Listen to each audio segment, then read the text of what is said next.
আলী খামেনির মৃত্যুর পর মুসলিম বিশ্বে নেমে এসেছে শোকের ছায়া। ইসরায়েল এবং যুক্তরাষ্ট্রের বিরুদ্ধে ইরান এখন যুদ্ধের দ্বারপ্রান্তে। বিশ্লেষকরা বলছে এই সংঘাত রূপ নিতে পারে তৃতীয় বিশ্বযুদ্ধের দিকে। তবে চমকপ্রদ বিষয় হলো এই যুদ্ধের ভবিষ্যৎবাণী আজ থেকে প্রায় 1500 বছর আগে করেছিলেন মহানবী হযরত মুহাম্মদ সাল্লাল্লাহু আলাইহি সাল্লাম। হাদিস শরীফে বর্ণিত হয়েছে, খোরাসান অঞ্চল থেকে এক বাহিনী কালো পতাকা হাতে রওনা হবে, যাদের রুখে দেওয়ার ক্ষমতা থাকবে না কারো, যতক্ষণ না তারা বাইতুল মুকাদ্দাসে সেই পতাকা উত্তোলন করে। ইসলামী চিন্তাবিদরা বলেন, এই হাদিসে বর্ণিত খোরাসান অঞ্চল বর্তমান ইরান, আফগানিস্তান ও তুর্কমেনিস্তানের কিছু অংশকে নির্দেশ করে, যার বেশিরভাগই আজকের ইরানের অন্তর্গত। হাদিসের এই ভবিষ্যৎবাণী অনুসারে ইরান থেকে সেই কালো পতাকাবাহী বাহিনী আসবে, যারা আল আকসা মসজিদ তথা বাইতুল মুকাদ্দাস বিজয় করবে। এই শহর বর্তমানে দখল করে আছে ইসরায়েল। যদিও জাতিসংঘ ও আন্তর্জাতিক সম্প্রদায় এখনো পূর্ব জেরুজালেমকে ফিলিস্তিনের অংশ হিসেবে বিবেচনা করে।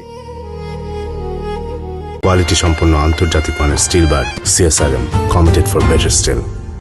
1980 সালে ইসরায়েল জেরুজালেম আইন পাশ করে শহরটিকে নিজেদের রাজধানী হিসেবে ঘোষণা করে, কিন্তু সেই দাবি জাতিসংঘ প্রত্যাখ্যান করে।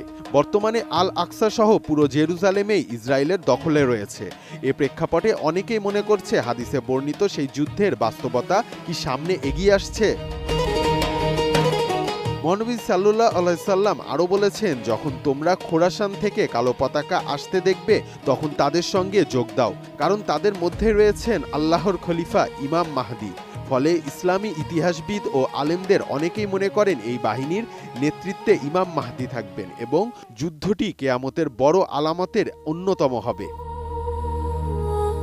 বিশ্বের ইতিহাসে সবচেয়ে ভয়ঙ্কর যুদ্ধ হিসেবে হাদিসে বর্ণিত আল মালহামা নামের যুদ্ধের সঙ্গেও এই ঘটনাবলীর মিল পাওয়া যায়। এটি এমন এক রক্তক্ষয়ী সংঘর্ষ হবে, যার মাধ্যমে ইমাম মাহদী নেতৃত্বে ইসলামী খেলাফতের পুনঃপ্রতিষ্ঠা হবে, এমনটাই মনে করেন বহু ইসলামী গবেষক।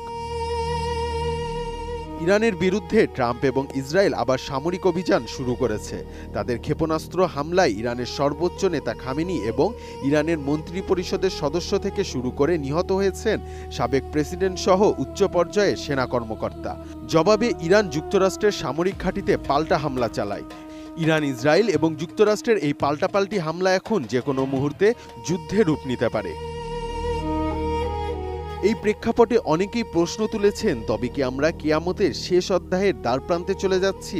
এই প্রশ্নের উত্তর একমাত্র আল্লাহই জানেন। রিশাম সাহাব, ATN নিউজ।